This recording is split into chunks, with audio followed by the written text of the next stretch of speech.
Book fair है, ये आलमी लाहौर का किताब मेला लगता है। आज इसका स्टार्ट हुआ है, 10 तारीख तक ये जारी रहेगा। तो किताबों की मोहब्बत में ये नज़्म है, मैं पढ़ूँगा, मेरा दिल चाह रहा था कि मैं आपके साथ शेयर करूँ। तो ये सुनिएगा गुलजार साहब क्या कहते हैं।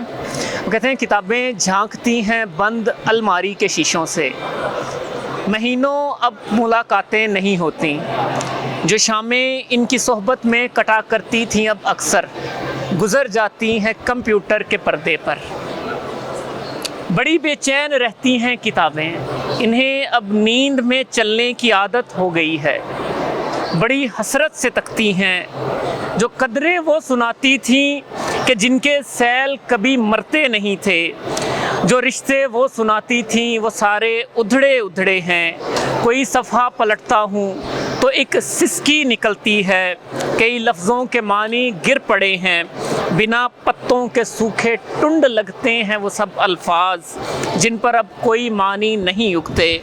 बहुत सी इस्तिलाहें हैं जो मट्टी के कटोरों की तरह बिखरी पड़ी हैं, गिलासों ने उन्हें मतरूक कर डाला।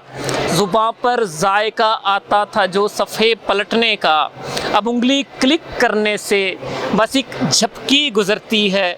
बहुत कुछ तह बतह खुलता चला जाता है पर्दे पर। किताबों से जो ज़ाती राबता था कट गया है। कभी सीने पे रख के लेट जाते थे, कभी गोदी में लेते थे, कभी घुटनों को अपने रहल की सूरत बनाकर नीम सजदे में पढ़ा करते थे, छूते थे जबीं से।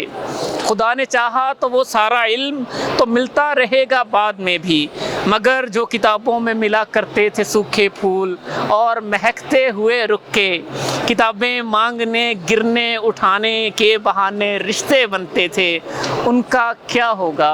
वो शायद अब नहीं होंगे, वो शायद अब नहीं होंगे।